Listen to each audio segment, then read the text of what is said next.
Bonjour messieurs, bon, cette nouvelle année 2025, donc tous mes voeux si vous n'avez pas eu l'occasion de voir d'autres émissions au préalable.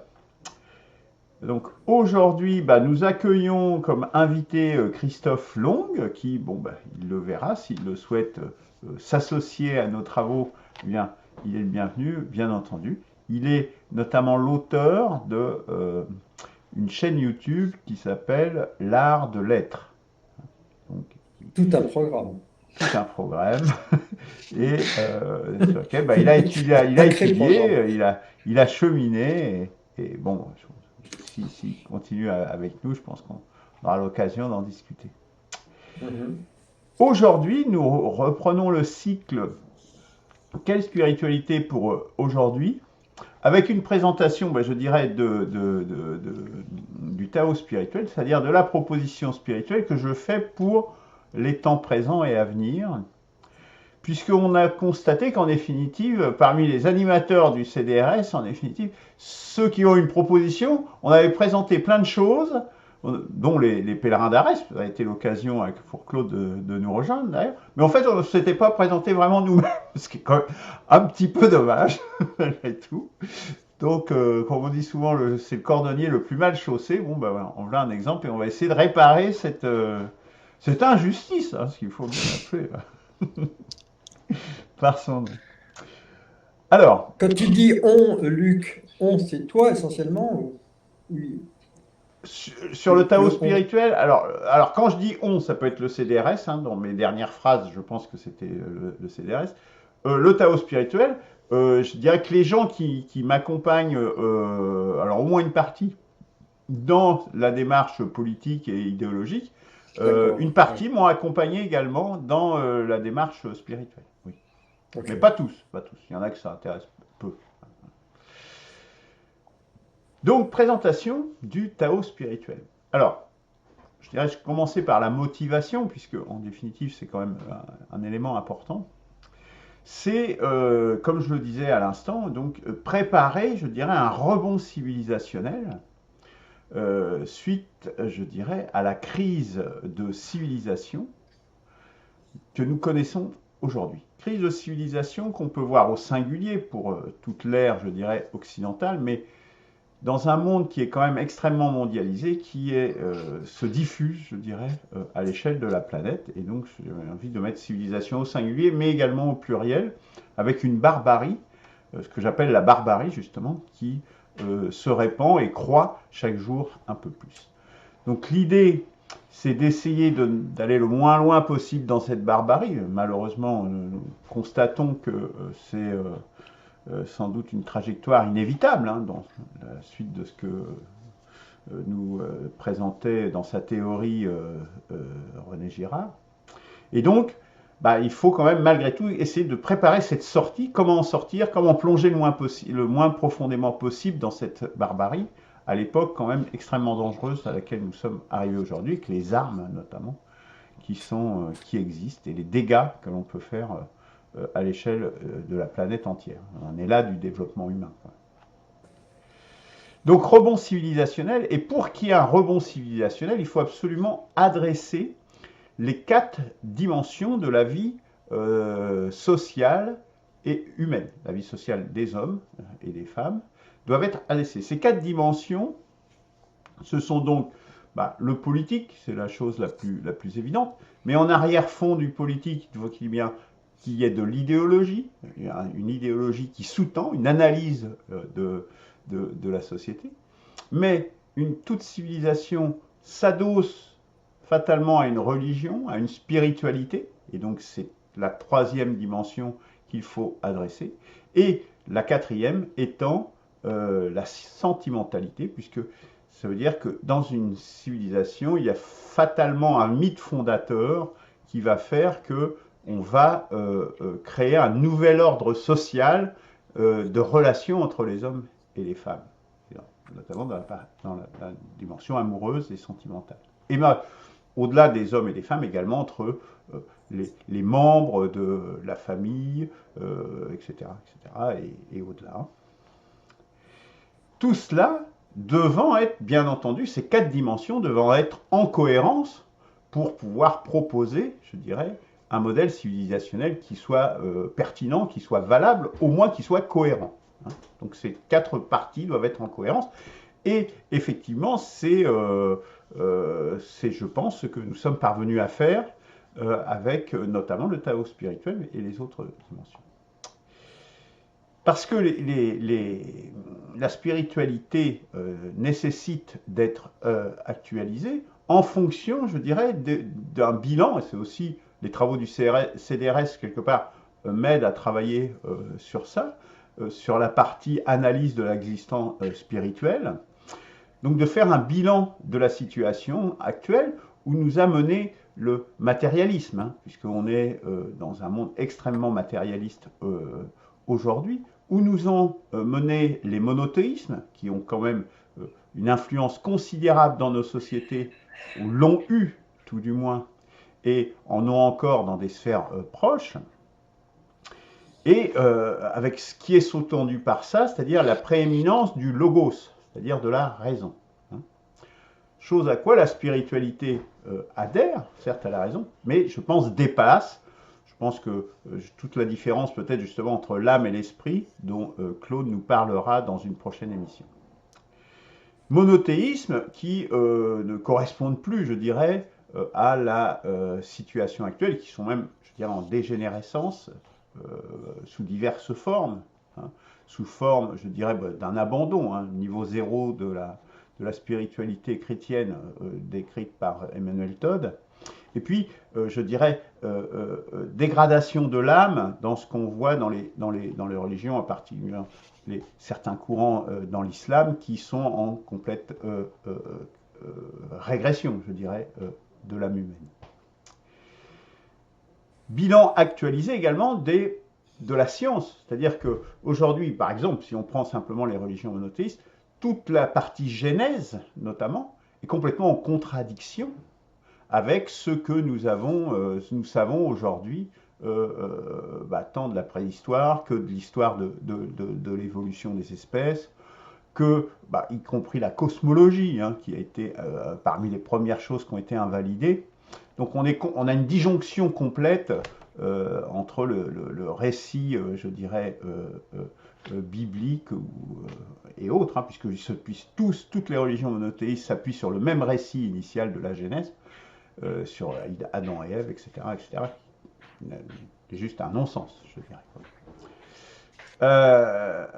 Et puis, aussi une phase de notre histoire, bilan actuel, que nous sommes à un stade de l'humanité, après la révolution néolithique, après les différentes révolutions industrielles, nous sommes à une phase où le toujours plus, le progressisme, arrive à atteindre les butées, les limites de notre planète, et tant en termes de ressources que de débouchés, cela pose beaucoup de problèmes. Et donc, c'est aussi cette transition qui convient de gérer, y compris du point de vue spirituel, d'un monde en croissance perpétuelle vers un monde qui serait plus en homéostasie avec son environnement.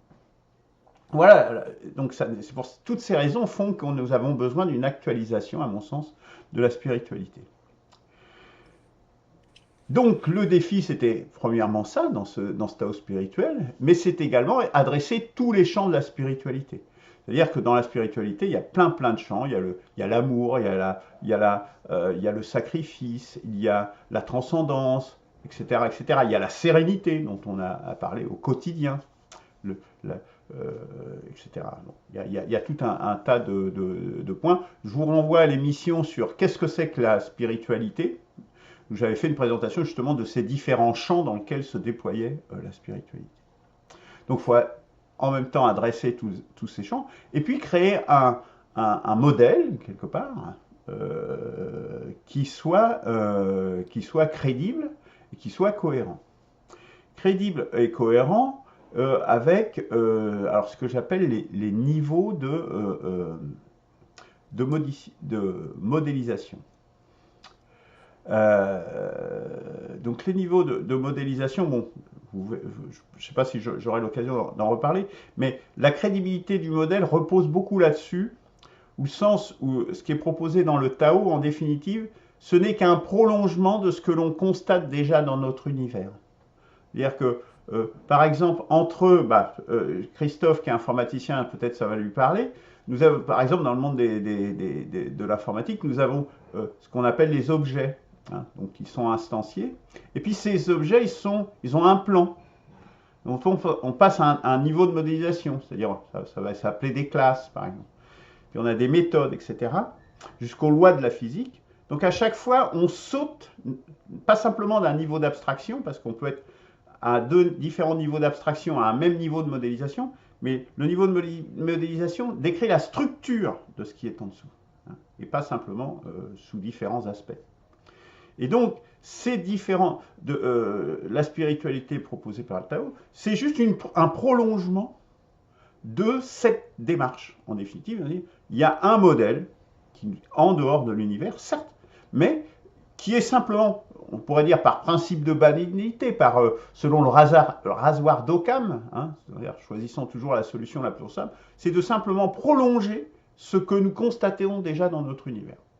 Voilà. Donc je pense que ça aussi, ça rajoute à la crédibilité sans avoir à inventer, je dirais, des esprits, des choses complètement ésotériques qui seraient voilà, ésotériques, un petit peu mystérieuses. Et voilà. Je pense que ça ajoute également à la crédibilité du modèle construit. Et ce portrait que je viens de tracer, en définitive, correspond quasiment, en très grande partie, avec le Tao, justement, c'est pour ça que ça s'appelle le Tao, au départ ça n'avait pas de nom, mais parce qu'en définitive, le Tao des origines, c'est-à-dire le Tao des philosophes à l'origine, Lao Tse, Maître Chuang, et vraiment aux quelques siècles avant la naissance de Jésus-Christ, ça correspond à, je veux dire, 80%. Donc c'est quand même tout à fait intéressant de constater ça, même si ce n'était pas anticipé. Alors, à quelques... donc quand je parle de 80%, c'est qu'il y a forcément un petit écart. L'écart, c'est notamment, il y a deux points vraiment, je pense, importants. C'est l'énergie vitale, le ki. Alors moi je dis le ki, hein, volontairement. Je sais qu'il y en a qui prononcent le chi. L'énergie vitale, pour moi, ça ne peut pas être quelque chose de mou. Donc c'est le chi, c'est quelque chose qui tire. Hein. C'est pas mou l'énergie vitale. Ça ne peut pas être le chi. Non, c'est le ki. Bon, voilà, c'est un parti pris. Peut-être occidentaliste, j'en sais rien, mais peu importe. Donc en fait, c'est insuffisamment promu. C'est présent, mais insuffisamment promu dans la philosophie taoïste initiale. Pas forcément dans les taoïstes, dans les courants taoïstes qui ont suivi après d'ailleurs, ce qui est assez remarquable d'ailleurs. Et d'ailleurs, pas toujours de façon très heureuse. Je vous renvoie sur l'émission sur le taoïsme, justement, pour ça. En définitive, sur ce qu'on pourrait appeler également l'action, hein, qui est plutôt sous-évalué, mésestimé, je dirais, dans le Tao philosophique. Ça, c'est une première chose, je dirais. Donc ça, il y a une revitalisation de ça, et on verra pourquoi juste après. Et puis, il y a la question également du bien et du mal, qui sont certes présents, mais juste seulement très en filigrane, et qui ne sont pas réellement identifiés en tant que tels. La seule chose que l'on sait, c'est que ça ne fait pas partie des dualités yin et yang. Ça, c'est clair que c'est en dehors de ça. Mais à part cela, ça existe, mais ce n'est jamais identifié, ce n'est jamais défini. Donc, c'est ces deux faiblesses, je dirais, que le Tao spirituel vise également à compenser. Notamment après avoir identifié qu'en fait le moteur de l'univers, c'est la négantropie. Et à partir du moment où la négantropie, dont une des déclinaisons, c'est justement l'énergie vitale, donc dans le vivant, dans le domaine du vivant, mais ça va bien au-delà de ça, puisque c'est aussi ce qui est à l'origine de la création des astres qui nous entourent, c'est le véritable moteur de l'univers, c'est en tout cas ce qu'on identifie comme tel. Et donc, du coup, je vous renvoie aux émissions, à la deuxième émission notamment qui traite de la présentation de la négantropie, avec toutes les conséquences que ça a. Donc si on identifie ça comme moteur de l'univers, on comprend bien que ça ne peut pas être quelque chose de mou. C'est forcément quelque chose d'extrêmement structurant et d'extrêmement important. Et donc, voilà, le Tao spirituel, en gros, c'est ça. Hein, c'est ça qui donne le Tao spirituel. Et du coup, il en découle, dans une des dimensions, justement, de la spiritualité, il en découle une cosmogonie, c'est-à-dire une explication du monde, une histoire du monde, en définitive. Donc, que je vais vous présenter ici rapidement, qui n'existe pas, qui n'est pas, en tout cas, et qui n'existe pas de cette façon-là, je dirais, dans le Tao originel. Donc, avec tout au départ le Tao, le modèle, en dehors de notre univers, qui serait comme les plans de notre univers, si on peut en donner une idée autant qu'on puisse en donner une idée, puisqu'on ne sait pas vraiment ce que c'est, et c'est inconnaissable à jamais, qui a donné naissance à notre univers, justement, au travers du Big Bang. Donc on raccroche, je dirais, aux choses qui sont connues, au réalisme, je dirais, au matérialisme du monde dans lequel nous sommes. Et qui se divise dans une première dualité entre, d'une part, ce qu'on appelle la négantropie, hein, c'est pas moi qui ai inventé ce mot, et donc avec tous ses dérivés, donc le ki, l'énergie, le principe vital, etc., d'une part, et d'autre part, le vide, le néant, le retour à l'entropie, justement. Vous savez que c'est le deuxième principe de la thermodynamique. L'entropie a toujours tendance à augmenter. Sauf que, et c'est d'ailleurs l'objet de l'ouvrage que je suis en train d'écrire, sauf que, localement et temporairement, c'est les cas du vivant, c'est le cas de la Terre, etc., et des étoiles, il y a, localement et temporairement, de l'entropie qui diminue plutôt que d'augmenter. Ça, c'est incontestable, c'est même pas contesté. C'est d'ailleurs un des arguments des gens qui disent il y a quelque chose qui existe, c'est bien la preuve que Dieu existe, etc. Après, voilà, l'autre explication, c'est de dire non, il y a un principe négantropique fondamental sur lequel repose tout notre univers, et puis il se déploie dans un océan toujours croissant d'espace et de temps, et qui nous ramène au vide, qui nous ramène au néant, qui est cette tendance à l'augmentation de l'entropie. On retrouve là, on a à la fois, je dirais, une démarche spirituelle, mais en accord complet avec nos connaissances de la physique présente. Et du coup, le bien et le mal se retrouvent redéfinis de cette manière, disant tout ce qui promeut l'énergie vitale, tout ce qui promeut la structuration et notamment la vie, eh bien tout ça, c'est ce qui ramène vers le bien, et au contraire, tout ce qui dégrade, ce qui amène vers le néant, eh bien, c'est ce qui amène vers le mal. Donc c'est ça une nouvelle définition du bien et du mal qui n'est pas, je dirais, figée. C'est-à-dire, c'est pas une loi, c'est-à-dire tel acte, par exemple, n'est pas forcément un bien ou un mal. Ça va dépendre, en définitive, si cet acte nous ramène plutôt vers le bien ou nous amène vers le mal. C'est ta définition à toi ou Oui, c'est ma définition à moi, qui est celle du Tao spirituel. Oui. Ok. Absolument. Et cette tendance du mal, ça sera l'objet d'une prochaine émission, normalement la semaine prochaine, justement, pour voir que, vous connaissez l'expression, c'est un mal pour un bien, bon, j'anticipe un petit peu, donc le mal et le bien ne sont pas si évidents à distinguer que ça. Hein. Dans le Tao, il y a plein de choses comme ça, il y a plein d'anecdotes, dans les anecdotes de Maître Chuang, notamment, il y a beaucoup de choses qui paraissent un mal, mais qu'en définitive, ne le sont pas forcément à long terme. Et puis, deuxième dualité qui intervient, celle du yin et du yang. Là, on revient, je dirais, dans le Tao, je dirais, traditionnel, classique, avec un certain nombre de forces qui s'équilibrent, les hommes et les femmes, le jour et la nuit, la terre et le ciel, etc., qui arrivent en complément et auxquels le Tao spirituel ajoute un certain nombre de cas, comme la naissance et le deuil, l'alliance et la séparation, l'employeur, l'employé, les artifices et la nature, etc. Donc, voilà Et donc là, on se retrouve avec quelque chose de cohérent, avec une bonne position pour le bien et le mal, une autre disposition différente pour le yin et le yang. Tout ça dans une cosmologie qui a une cohérence et qui est en accord, je dirais, avec nos connaissances scientifiques contemporaines. Alors, j'ai dit que ça devait également adresser à un certain nombre de sujets qui sont nécessaires, je dirais, ou rencontrés systématiquement dans toute spiritualité ou dans toute religion. C'est pas tout à fait la même chose, mais bon, dans toute spiritualité au moins. Par exemple, donc la notion de vie éternelle. La vie éternelle est quelque chose qui est, je dirais, revient de façon récurrente. C'est l'angoisse face à la mort.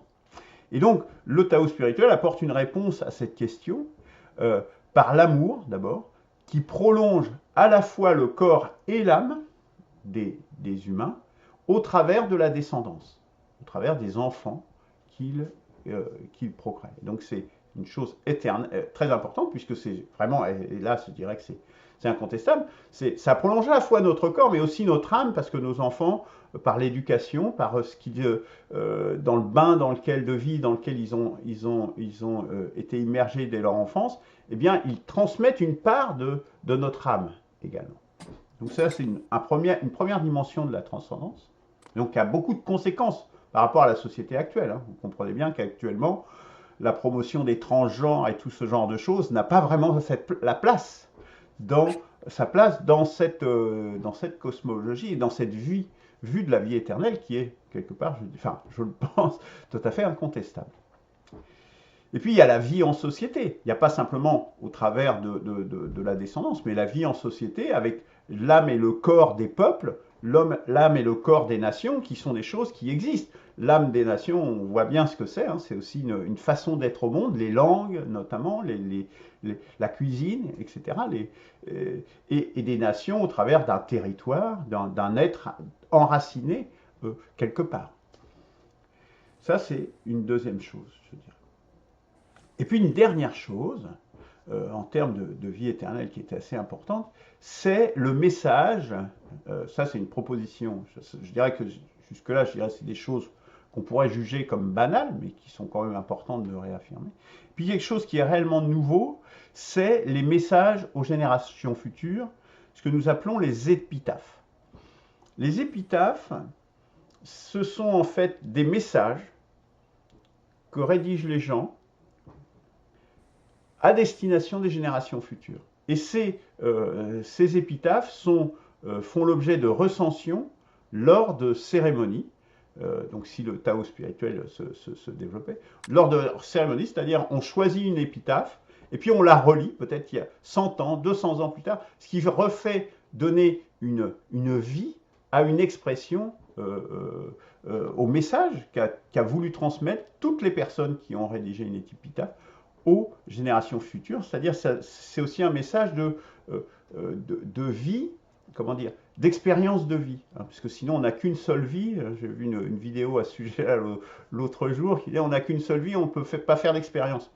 Justement, les épitaphes, c'est le moyen d'accéder à des expériences d'autres vies qui ont été vécues au préalable, et c'est un moyen de se survivre, puisque ce qu'on a transmis dans son épitaphe, c'est ce qu'on avait de plus fort et de plus cher en soi, de ce que nous a appris la vie, puisque c'est ce qu'on a résumé pour transmettre aux générations futures. Donc tout ça crée une vie spirituelle avec donc des cérémonies, dont l'alliance entre les hommes et les femmes, donc plus le mariage, mais c'est un autre forme. Bon, les gens qui creuseront pour en regarder. Mais également avec une forme de clergé, donc notamment avec des passeurs qui organisent, je dirais, ces cérémonies, et qui, justement, font la recension de ces épitaphes. Le gros de la cérémonie, c'est de ça, en fait, c'est de lire les messages qui ont été transmis par d'autres personnes, et des parleurs, c'est-à-dire tout un chacun qui peut s'exprimer à un moment donné devant tout le monde. Et vous comprenez bien que pour que tout ceci se préserve, il faut qu'il y ait un registre qui soit mis en place. Donc un registre extrêmement pérenne qui traverse les siècles et des siècles, au travers d'une institution qu'on désigne sous le terme de la fondation du registre. Donc ce registre qui va enregistrer toutes les épitaphes. Donc tout cela, ça constitue, alors ce Tao spirituel, au fond, c'est la notion de voix, la voix. La traduction fréquente du Tao en français, on appelle ça la voix. La voix, c'est d'être justement dans le sens de la vie, de se mettre dans le sens de ce qui coule de source en fonction de notre caractère, c'est-à-dire à la fois de notre nature, mais également des artifices dont nous sommes faits, puisque l'homme est ainsi fait qu'il est fait de nature et d'artifice. C'est indissociable de ce qu'il est, au travers notamment des besoins du corps et de l'âme, besoins du corps et de l'âme qu'on retrouve, hein, notamment exprimés par Simone Weil. Et c'est là qu'on a la jonction qui peut se faire, notamment avec les aspects idéologiques et politiques, et que c'était en cohérence, avec notamment un préambule de constitution. On va retrouver. Après, on va dire, ces besoins du corps et de l'âme, certains y trouveront simplement une expression matérialiste et d'autres y verront une expression spirituelle, mais je dirais libre à chacun d'y mettre la charge spirituelle qu'il souhaite. Mais il n'y a plus de contradiction comme c'est aujourd'hui, en disant il faut laisser à César ce qui est à César et à Dieu ce qui est à Dieu, ou dans l'islam, on dit on fige dans la charia la loi des hommes au travers d'une loi éternelle immuable. Là, on n'est pas du tout dans cette optique-là. On voit bien que c'est complètement réactualisé, réinventé, et ça permet à la fois d'être central et d'être périphérique. Donc je trouve que c'est très beau. Je suis très content de cela. Donc s'inscrire dans la voie jusqu'au jour où, c'est peut-être la perspective à long terme, c'est où la magie opérera, où il ne sera même plus nécessaire, peut-être là un objectif qu'on pourrait avoir en commun avec les pèlerins d'Arès, c'est où il ne sera même plus nécessaire d'exprimer ses besoins du corps et de l'âme, tant ils seront intégrés, ils seront ingérés, tant nous serons imprégnés de cette énergie de vie qui devrait nous traverser, que nous avons sans doute perdu au fil des siècles et des qu'on appelle les civilisations. Alors, avant de conclure, je vous conclurai par une petite lecture. Pourquoi je crois que c'est la bonne voie? Je pense que c'est la bonne voie parce que le Tao, sous différents noms, émerge et réémerge au fil des temps et des lieux. Sans cesse, il y a à différents endroits, on pourrait parler des cathares, notamment sous certaines formes, etc., mais différents, ce principe fondateur, ce principe de vie derrière, alors, comme je dis, sous le nom de Tao ou pas, réémerge de lui-même, tout seul, sans qu'il y ait eu besoin de transmission d'une quelconque religion. Aucune autre religion n'est capable de faire ça. Le christianisme, l'islam, le judaïsme, il faut qu'il soit transmis de génération en génération, sinon il va mourir. Toutes les religions, elles meurent les unes après les autres s'il n'y a plus des adeptes qui les promeuvent. Avec le Tao, c'est même pas nécessaire, puisque de lui-même, comme il est comme une évidence, je dirais, il réémerge, il est réinventé ici, là, etc., en différents lieux et à différentes époques. Donc c'est pour ça que je pense que c'est réellement que c'est vraiment la voie juste. Je terminais par une lecture, donc que vous trouverez dans ce petit livret Tao spirituel, donc, qui résume en définitive et qui pose, je dirais, ce que c'est que le Tao spirituel, donc vous trouverez sur le site AP6R notamment, que vous pouvez même lire en ligne gratuitement. Donc je vais juste vous lire une partie de l'introduction. Espoir est le maître mot du Tao spirituel. Comment trouver une place pour l'amour, un sens à la vie, une perspective au-delà de la mort, concilier l'homme en tant qu'individu et comme membre de la société.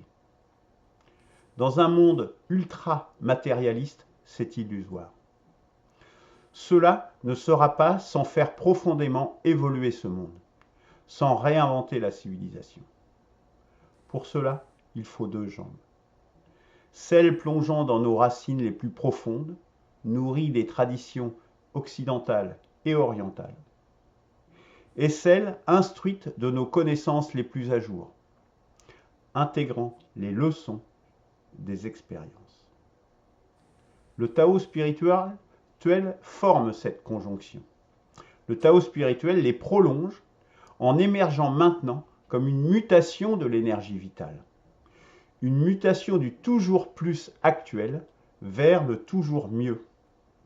Il correspond à un nouvel âge, celui de l'état d'harmonie de l'homme avec son caractère et avec la nature.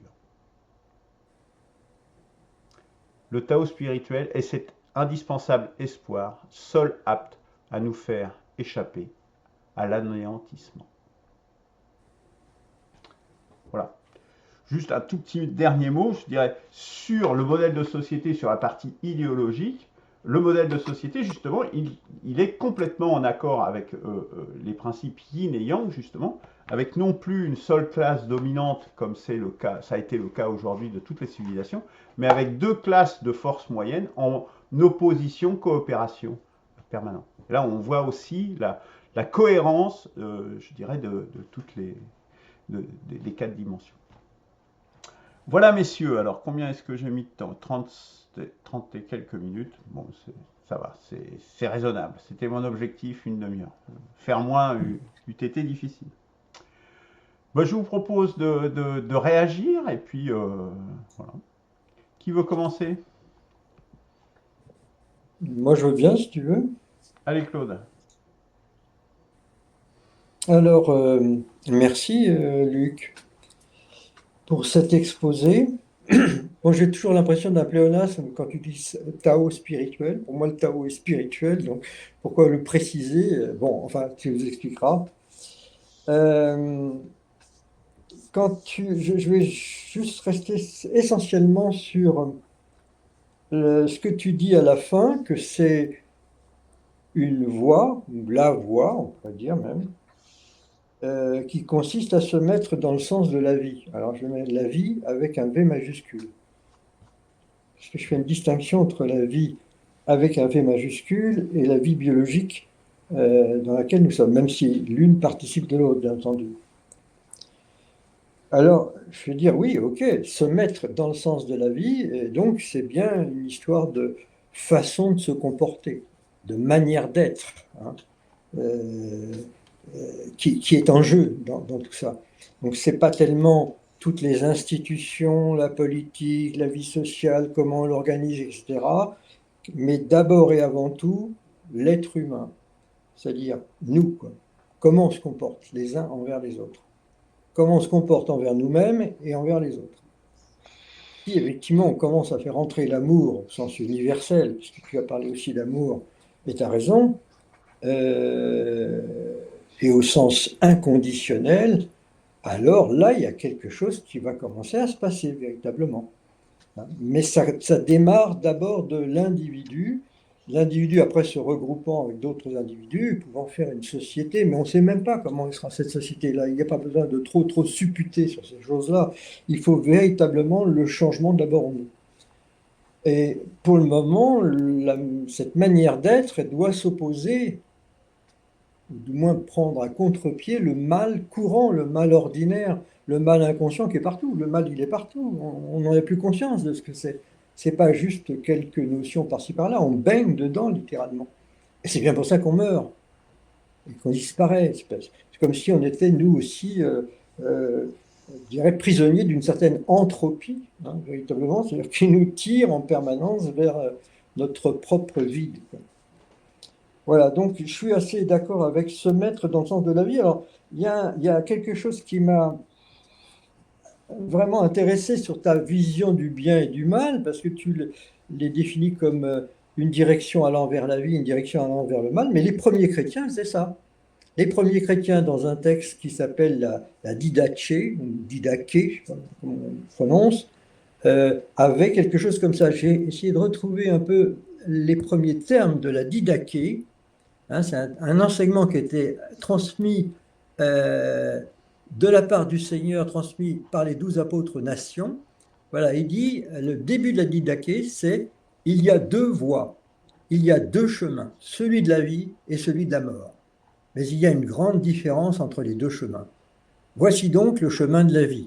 En premier lieu, tu aimeras le Dieu qui t'a créé. En second lieu, tu aimeras ton prochain comme toi-même.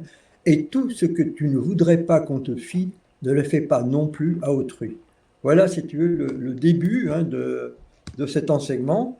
Et c'est cette attitude-là qui, effectivement, va petit à petit vaincre le mal, tout simplement parce qu'on ne le fait plus. Hein, on l'abandonne en réalité. Il n'y a pas de lutte particulière.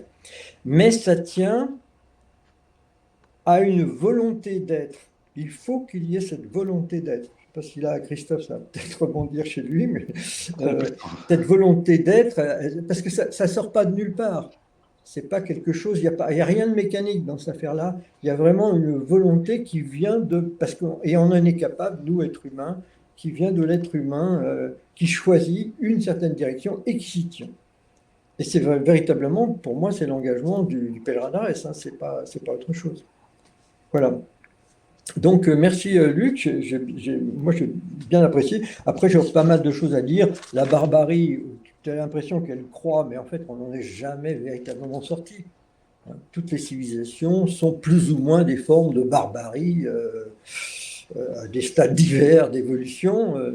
Mais au fond, l'homme est resté profondément barbare encore. Hein. Voilà. Disons que là, on y va quand même. Alors là, ça s'accentue sérieusement et à une échelle mondiale, c'est vrai. C'est vrai. Donc, ouais. Voilà. Mais bon, voilà pour ma part. Je laisse la après, de toute façon, après, on pourra reprendre la parole. Qui veut réagir en second? Moi, je veux bien réagir. Du coup, merci pour cette présentation. C'était très intéressant. Je suis entièrement d'accord sur l'idée que voilà, il y a une manière d'être. Ce qu'on a dit, enfin ce que dit Claude, ça fait vraiment très écho, et que c'est avant tout individuel et que avant d'être collectif. Vraiment, c'est la notion, elle doit être d'abord intégrée en soi pour ensuite pouvoir se manifester. Encore une fois, et bien malin celui qui saura à quoi ça va ressembler. Mais c'est vrai que cette notion doit primer d'abord au sein de chacun.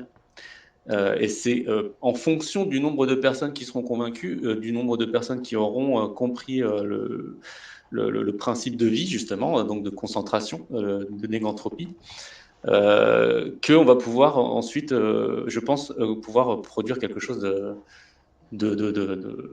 une espèce de Big Bang, justement, comme tu en as parlé, un Big Bang de vie qui va concentrer quelque chose de fascinant et qui, par la suite, va petit à petit perdre un peu en force, etc., avec le temps, comme la vie de toutes les civilisations, je pense, en tout cas de mon point de vue.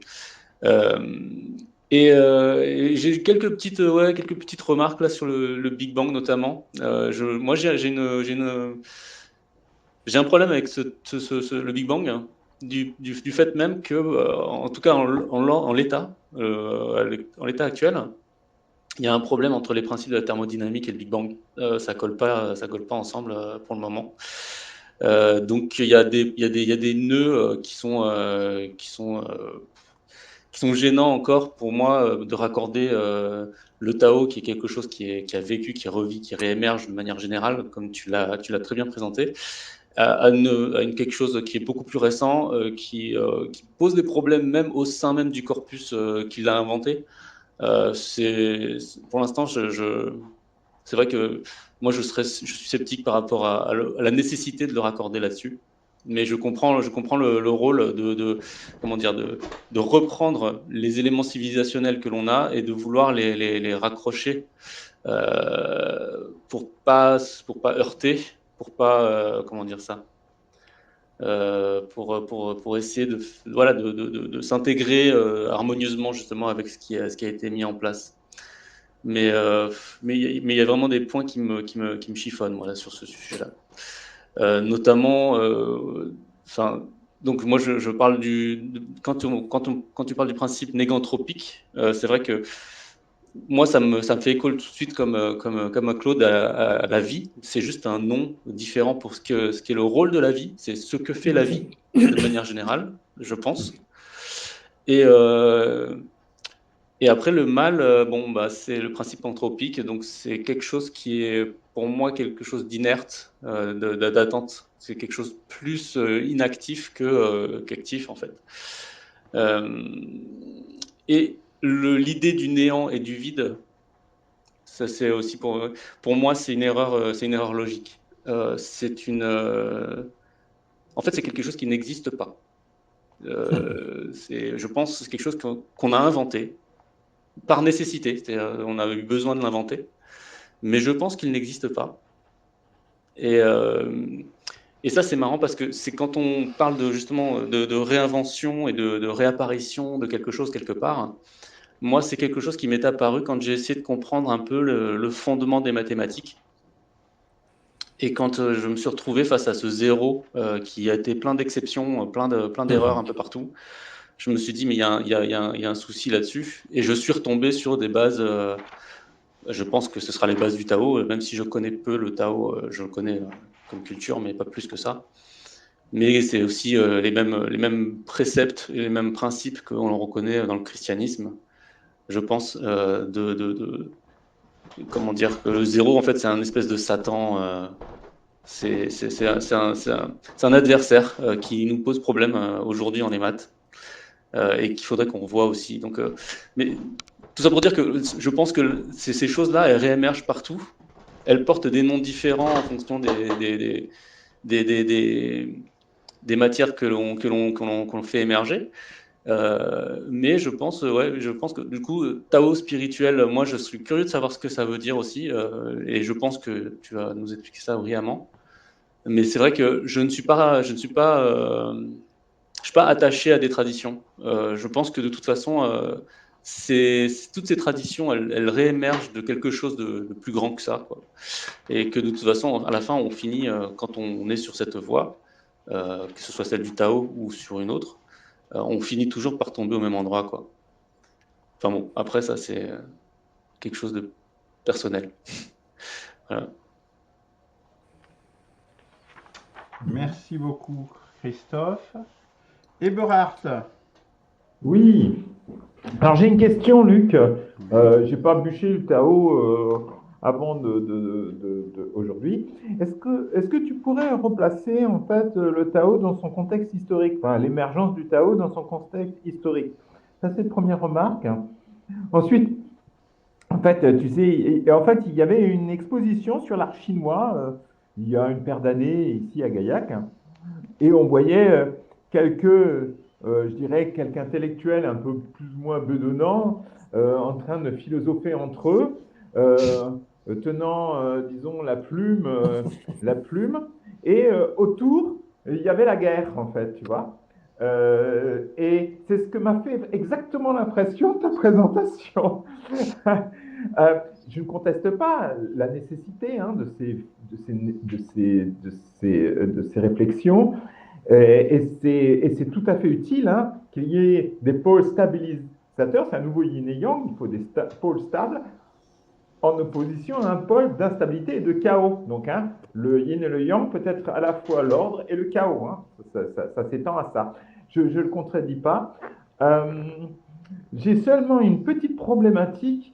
Comment rendre cela opérationnel dans un monde occidental qui n'est absolument pas, disons, même je dirais, à des années-lumière, qui est à des années-lumière, en fait, de cette réflexion orientale.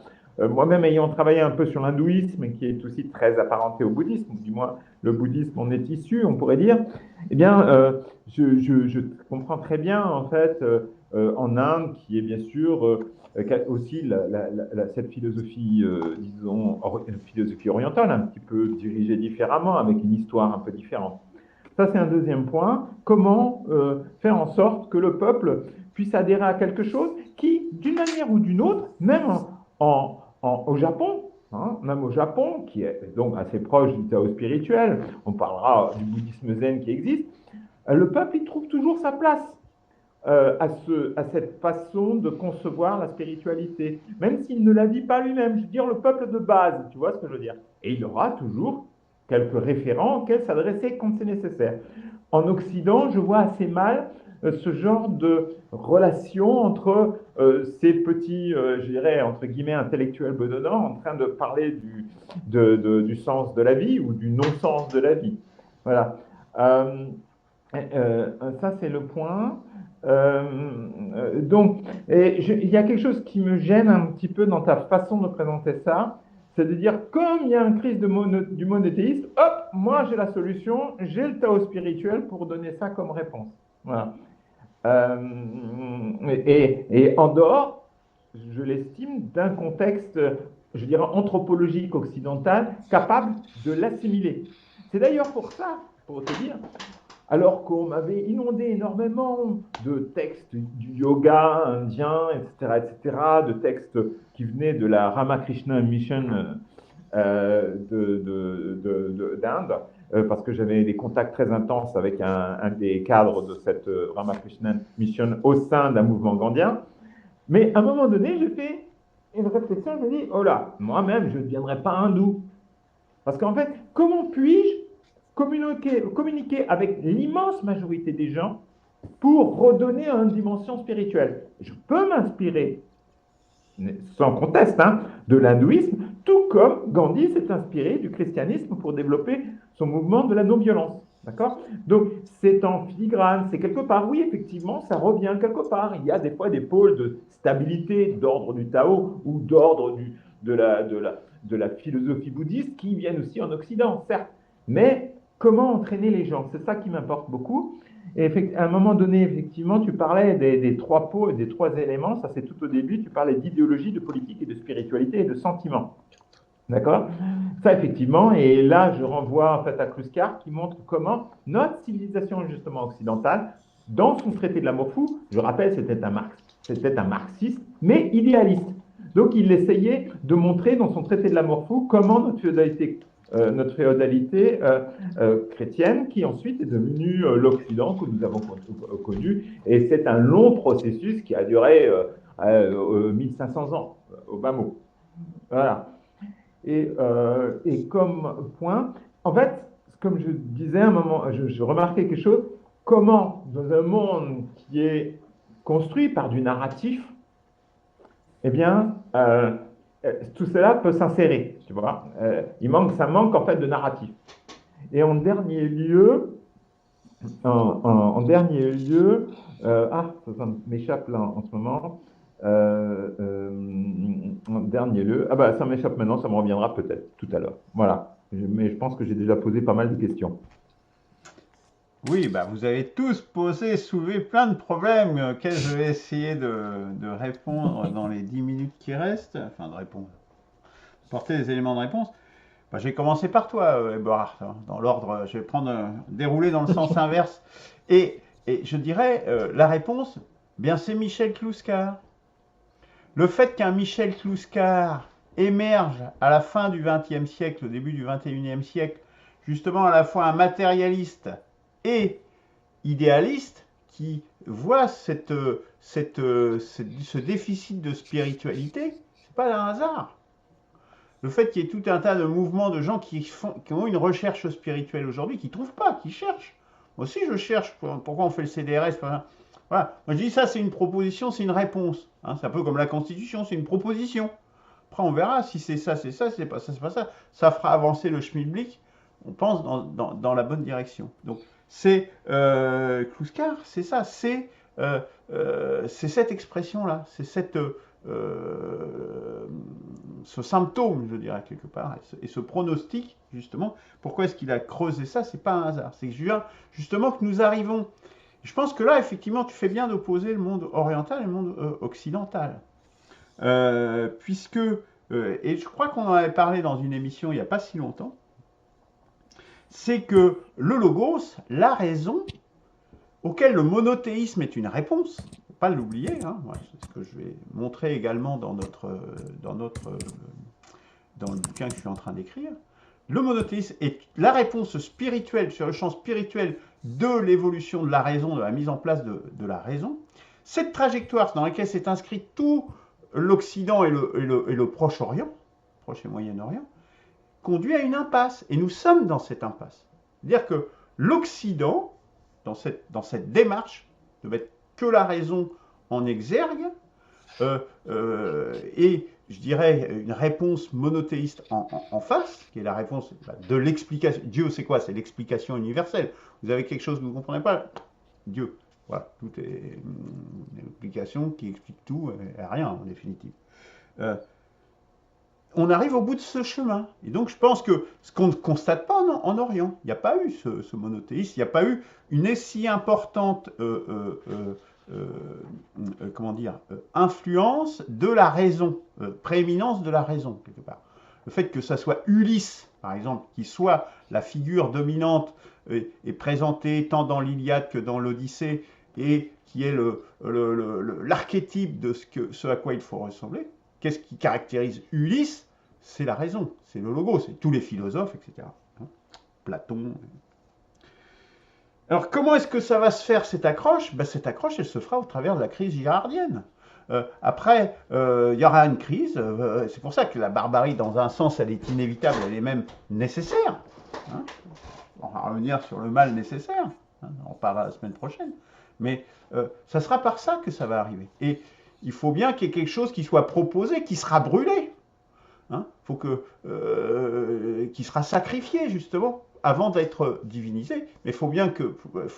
et c'est les gens, peut-être ça sera moi, ou des gens ou d'autres, enfin voilà, qui proposeront justement ces alternatives, qui seront sacrifiées, parce que ils osent parler de barbarie, ils osent donner une voix, alors qu'on ne veut pas entendre de voix, etc., qui seront, qui deviendront la nouvelle voix, justement. Voilà ma réponse à ta question. Donc, des philosophes bedonnants. Pour raccrocher historiquement, on en a parlé déjà sur l'émission sur le taoïsme. J'avais fait le lien que c'est à la même époque historique à peu près qu'émerge la philosophie grecque et qu'émerge la philosophie chinoise, à peu près à la même époque. Donc, c'est pas non plus un hasard. Avec les livres fondateurs, donc le Tao Te Ching de Lao Tzu, évidemment, et les œuvres de Maître Chuang, donc qui sont, je viens de le dire, tu dis, il n'y a pas de différence. Je rebondis sur ce que disait Claude. Il n'y a pas de différence pour toi, le Tao est spirituel. Non, non. À la base, c'est pas du tout spirituel, le Tao. Le Tao, c'est vraiment une philosophie. Il n'y a pas du tout pour moi, il n'y a pas de dimension elle est indirecte, je dirais. Elle est pas directe. Il n'y a pas c'est pas un système. Après, les penseurs suivants en ont fait une spiritualité, en ont fait une réunion, et c'est le taoïsme. Les taoïsmes, j'ai envie de dire, il y a eu une émission là-dessus, avec des écarts au Tao, mais qui sont énormes. C'est pour ça qu'on revient à la philosophie originelle, qui est réellement valable. Et je dirais, c'est là la différence. C'est pour ça que ça s'appelle aussi Tao spirituel, au-delà des deux paradoxes. Alors attendez, je relance l'enregistrement de sauvegarde qui s'est arrêté. Hop. L'enregistrement est en cours. Et donc c'est pour ça qu'il y a quand même une distinction entre Tao spirituel et Tao, et pour aussi se distinguer des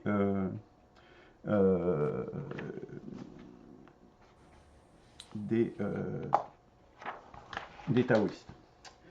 Tu peux employer le mot métaphysique? Il n'y a pas forcément. Alors, il y a un niveau métaphysique que moi j'ai découvert quelque part là-dedans, mais que j'explique d'ailleurs dans le Tao. Il y a tout à fait un parallèle avec ces histoires de niveau de modélisation et tout ça. Enfin, moi, ça m'a frappé. Parce que j'ai retrouvé très exactement. C'est-à-dire le 1, le 2 découle du 1, le 3 du 2, et du 3 tout l'univers, tous les 10 000 êtres. Il y a un aspect Et en fait, mathématique. ça c'est quand les niveaux de modélisation dont je vous ai parlé, c'est exactement la même chose. Pourquoi est-ce qu'il a fait 2, qu'il a fait 3? Enfin, c'est 4 niveaux et pas 3, pas 2, pas 5. C'est tout à fait. Enfin, moi, ça m'a troublé énormément. Je me suis dit, waouh, je pensais pas que ça aurait été jusque-là, si vous voulez. C'est pour ça que j'étais. Et donc, ça, oui, c'est une filiation logique également, comme c'est une évolution de la logique qui a amené le Tao finalement, où c'est la même chose, c'est quelque chose de logique, un peu comme ce qui a fait naître le monothéisme. Moi, je pense que le Tao, c'est pas tellement la logique, justement. C'est pas tellement lié au Pas de la logos. logique. D'accord. C'est au contraire de se dire, nous sommes les humains, inscrivons-nous dans notre voie d'humain, dans notre voie, dans notre caractère, certes fait d'artifice, mais fait de nature aussi. Je pense que c'est vraiment ça le Tao, qui s'oppose d'abord au confucianisme. Hein. Le nombre de textes dans le Maître Chuang où Confucius est tourné en dérision, c'est tout à fait... parce qu'ils étaient contemporains, c'est naissance de la philosophie à la même époque, dans deux endroits différents, et de façon extrêmement différente. Donc on n'est pas dans le logos, hein, tellement dans le... Mais Luc, pour le Tao comme pour les Védas, tu as toute une tradition orale antérieure C'est qui est ça, extrêmement longue. c'est Ça ça, n'est qu'une transcription par exactement. écrit quand l'écriture prend le pas un petit peu sur la tradition orale. C'est ça, absolument. Enfin, en tout cas, c'est ce qu'on suppose. Donc ça vient de très loin, en fait. Ça vient de très loin, absolument. C'est en tout cas ce que dit, c'est ce qu'il dit, c'est voilà, on s'inscrit là-dedans, mais voilà, simplement on le fige, on le met sur noir sur blanc. Ce que d'ailleurs Lao Tse ne voulait pas faire. Finalement, il a été un petit peu. Oui, c'est vrai. S'il a existé, parce que c'est pareil, Lao Tse, on n'est pas tout à fait sûr qu'il ait existé en tant que personne physique. C'est un peu comme Jésus-Christ. Hein. Alors, j'ai essayé de répondre rapidement. Alors, sur le principe mnémoganthropique, bon, bah, je vois que tout le monde est un petit peu là-dedans. Le principe mnémoganthropique, c'est pas juste la vie. Hein. C'est pour ça que j'ai parlé des astres, etc. C'est un principe de l'univers. Beaucoup de gens, justement, sur la négantropie, si on va regarder sur Internet, ils vont le limiter à la vie. Moi, ma thèse, c'est de dire non, ça va bien au-delà de ça. C'est tout ce qui structure notre univers, c'est justement de la négantropie. Les astres, donc les planètes. Oui, mais c'est de la vie. C'est de la vie aussi pour moi. Ils sont vivants. Aussi. Les étoiles sont vivantes, tout est vivant. Le problème, c'est que nous, on ne voit pas ça comme ça. Ah, bah après, après, c'est pas la définition traditionnelle de la vie. Elles naissent, elles meurent, Mais oui, d'accord. elles se reproduisent. Et pour m'accrocher en fait à Simone Veil, c'est qu'en fait, elle dit la grâce, c'est aussi de la négantropie. C'est le seul moyen de lutter contre la pesanteur. Parce qu'elle oppose la grâce et la pesanteur. Oui, mais il y a un peu de ça. Parce mais que effectivement, sinon, on oui, reste oui. trop dans le matérialisme, tu vois. Oui, Sur oui. la négantropie, je pense que l'esprit est un phénomène aussi négantropique. L'âme, peut-être plutôt. Ah, peut-être. Bon, alors là, on verra ce que dira Claude la semaine prochaine. J'ai pas abordé la question sous ces angles-là, mais bon, pourquoi pas. Bon. Donc, oui, alors, si vous mettez la vie dans. Ok, mais enfin, c'est pas la définition traditionnelle de la vie, hein, quand même. Moi, j'essaye de rester dans le langage le plus possible qui est déjà usité. Moi, ah oui, une chose importante que je n'ai pas dite, mais c'est vrai dans le Tao. C'est pour ça que j'ai repris le mot Tao, d'ailleurs. J'aurais pu très bien m'en passer. C'est d'essayer justement de recycler des choses qui ont été faites par d'autres, et simplement de ne pas essayer de tout réinventer, parce que les gens ils croient toujours qu'ils vont tout réinventer et tout ça. Non, non. Essayer au contraire de faire des ponts, d'assembler comme si c'était un grand puzzle, et puis d'essayer de l'assembler d'une nouvelle manière pour que, justement, faire un nouveau fondement civilisationnel en récupérant les meilleures pierres que nous ont laissées qui nous viennent du passé. Alors, donc ça, bon, alors, Big Bang hiatus avec le Big Bang, bon, ça, Christophe, on en reparlera peut-être une autre fois, parce que là, ça va être court. Juste sur un truc, ah oui, sur le collectif et le collectif, la dimension collective, elle est super importante. Enfin, l'homme, dans la partie yin-yang, il y a l'individu et le collectif. nous sommes indissociablement individuels et collectifs. Alors, je comprends ce que vous voulez dire en disant il faut que ça soit au fond du cœur des hommes, que ça vienne, il faut entre guillemets, convaincre, gagner, conquérir le cœur des hommes. Oui, un par un, oui, certes. Mais tout ça se fait de façon collective aussi. Pour moi, c'est indissociable. On ne peut pas dire le premier, c'est l'individu, le deuxième, c'est le collectif.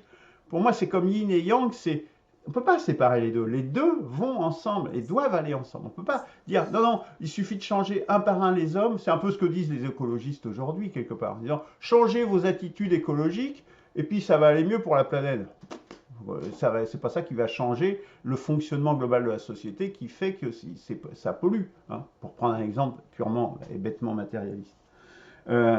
L'idée, c'est en fait d'enclencher une spirale vertueuse, hein, c'est un peu ça. Pas d'avoir réponse à tout, hein, le modèle qui est présenté là, il ne dit pas qu'il a la réponse à tout, mais juste de dire, on enclenche, on est dans une spirale descendante, c'est d'essayer de poser la première pierre d'une spirale qui serait le début d'une spirale vertueuse. Et donc, en étant relativement précis malgré tout, mais évolutif, parce que quand c'est flou, comme dirait l'autre, c'est qu'il y a un loup. Voilà. Est-ce que vous voulez réagir rapidement? Mais on peut refaire une deuxième émission si vous voulez, hein, après. Ça ira. C'est peut-être un petit peu tard là. Hein, 14 heures. Après, ça va faire tard. Bon, ok. Ouais. Donc on en reste là, on verra si on refait une autre discussion ou si c'est pas nécessaire. Merci beaucoup, messieurs. Merci. Ok, merci.